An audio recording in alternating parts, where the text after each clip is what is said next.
If you're someone who is looking to improve their lifestyle dramatically, I want to share with you 7 quiet, rich habits that truly have changed my life, and I know they will change yours as well. Hi there, welcome back to my channel. My name is Jennifer. I am a Christian entrepreneur and investor, and I make videos all about money and business normally, but I want to also give you that quiet, rich habit lifestyle. You see, it's all about what habits and choices you make every single day that add up to the lifestyle that you're leading. Now, if you're not happy with how life looks, how you feel in your body, then it's time to change your habits. And in this video, I'm going to share with you the 7 habits that truly do change people's lives, but they're also from the Bible. You see, when I went through a couple of traumatic experiences, everyone goes through hard times, I had to relearn all the habits that actually were going to take me forward, that were going to allow me actually to rebuild successfully. And I went straight to the Bible. As a Christian, I believe that this is the greatest success book that we will have. Now, from studying the Bible and my own quiet times, I was able to figure out 7 key habits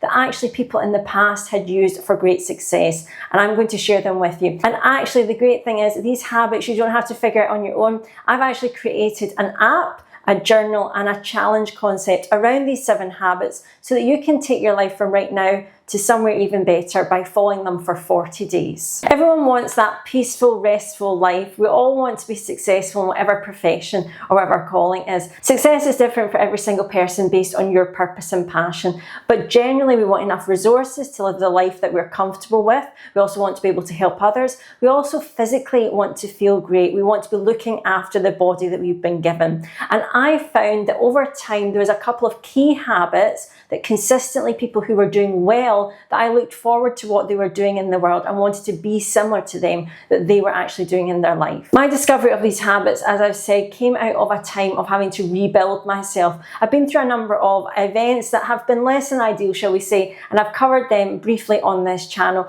But we all go through hard times. We were tested maybe mentally, physically. Maybe there's things that other people have caused or done to us that we have to rebuild from, and that is okay. And it's how we rebuild. It's the restoration that's important. I knew I had to turn to God simply for that wisdom and knowledge. See, the world very much wants to keep you stuck. When things happen to you, whether other people have caused it or your own choices, the world is quite happy to see you stuck in the corner and not living up to your potential. God, on the other hand, I knew had far more in store for me. He had a purpose for my life and a plan. It says that in Jeremiah 29:11, of course, that famous verse that talks about God had a plan and a purpose for each of us even before we're born. And I truly believed that and still do to this day. And for me to do that, I needed to know what are the key habits I need every single day in order for me to return to where I was and even better. And it was particularly important for me because I wanted to be the best mum I could be. I wanted to look after my household and also run my business the way I had before. So these habits seem so simple, of course, but let me touch upon all 7 of them. And if you do want to do this challenge with me, I actually challenged myself to 40 days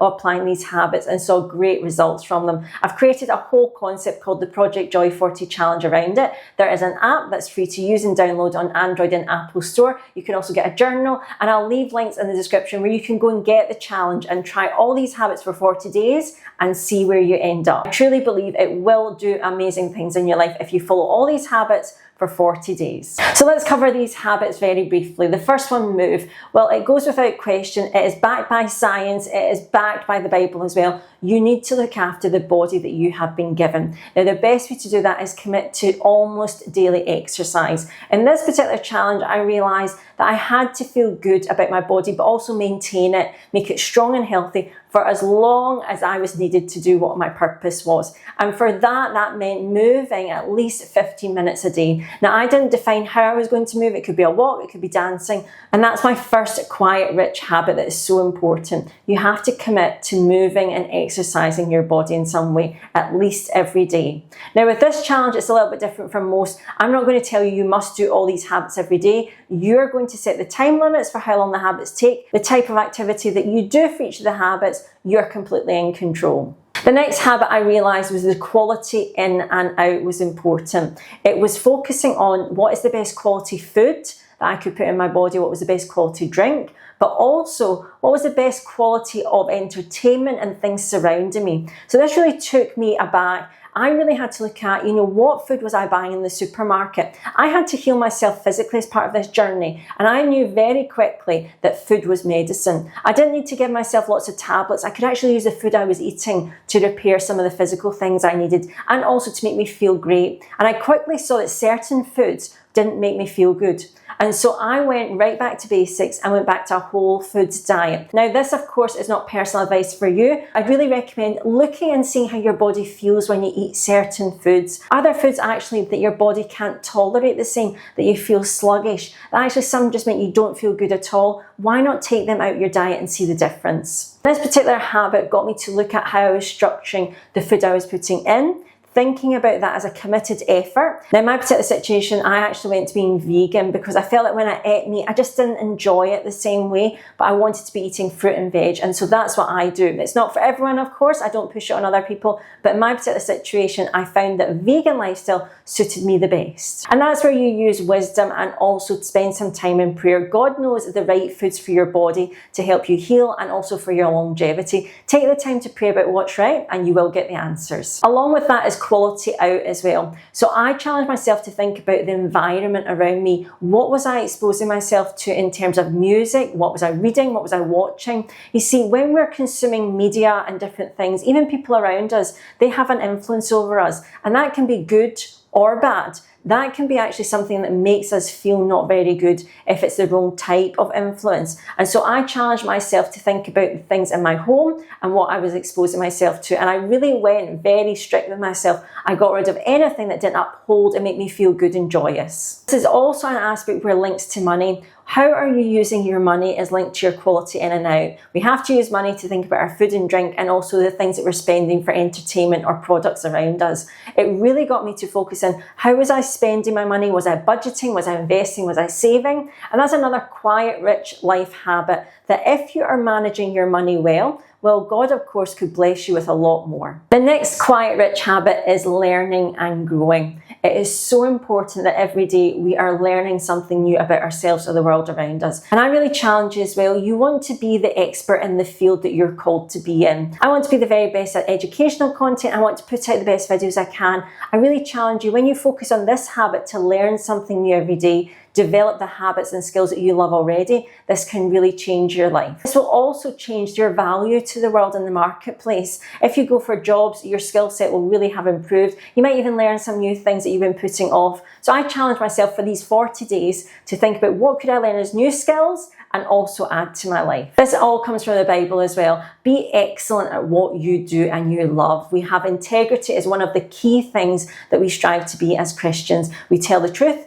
we have integrity, and we really strive for excellence as well. Become that version of you that you are capable of. The next quiet, rich life habit is creating. You see, every day I decided to commit to creating something that was new. Now, whether this be that I decided to do artwork, perhaps even I was developing videos such as I am now, even writing books, I decided to set a time apart every day to create something that didn't exist. Some days it was simply even doing some baking or cooking. But I really found when I created, I remembered the things that I loved again. You see, when we go through hard situations, we tend to withdraw, we tend to retract and think that we're no good. And that's not the truth, that's a lie. That's completely the opposite of what God thinks of us. And I used time every day to create something that I knew was the talents and skill set that God had given me. And I challenge you to do this Project Joy Challenge because it allows you to focus on creating some new things in the world. You never know, it might be the next income idea that is what you're meant to do. And I really encourage you in this particular habit is think about ways to create passive income when you're creating. Passive income is where you don't give up your time for money, of course, and lots of videos on this channel with suggestions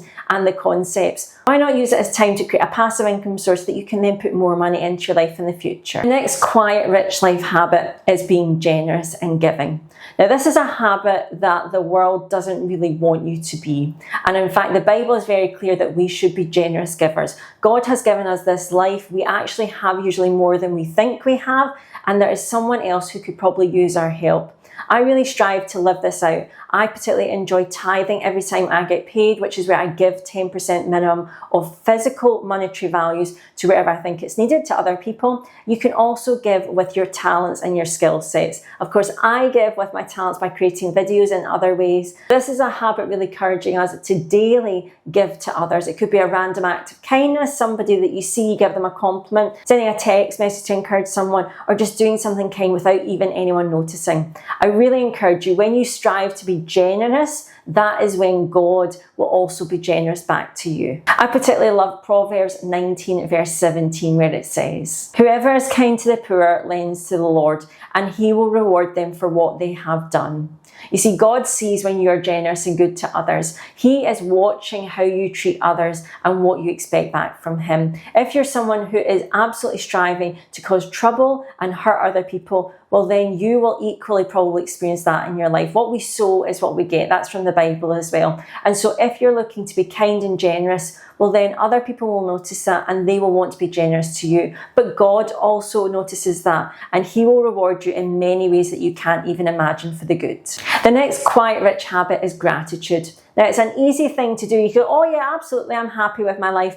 But are you expressing that gratitude? The way I do it is I pray every single day and I just tell God, thank you for this life that you've given me. When we appreciate the things around us, they tend to multiply and grow. There's actually been a study that showed that people were looking after plants and they spoke words of encouragement over the plants, and the plants began to grow and flourish far more compared to plants that didn't have people speaking over them positively. And that's the power of our words. How often do you thank your children? How often do you say you love people around you that you do care about? Take a moment to be grateful for the life that you have, knowing also that God will reward you further. Now, the final quiet rich habit is actually rest. Now, rest is something that you don't hear from most challenges encouraging you to do, but I encourage it for people doing my Project Joy 40 challenge to rest at least one day out every week completely from their normal jobs as much as possible and doing things that give them restoration. That could be taking naps, it could be eating just lovely food, it could even be going to church and uplifting yourself in those ways. But it's very important to make rest part of your daily habits. You see, this is straight out of the Bible and the 10 Commandments. We're told to keep the Sabbath day holy.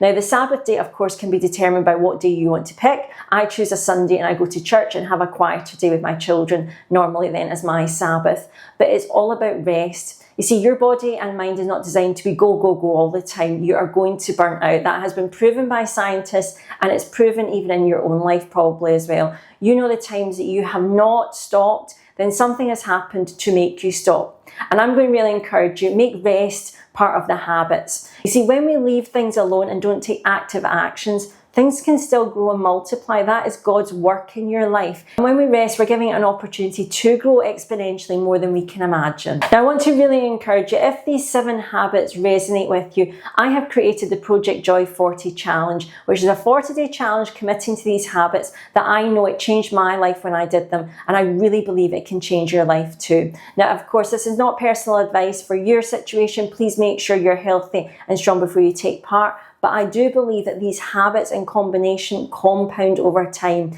and where you start from to where you end at the 40 days really can be something special. Now, why did I choose 40 days? Well, 40 days is very symbolic in the Bible as well. 40 is the number of transformation and change. We know that Moses went through 40 days. We know that Jesus as well was tried and tested for 40 days.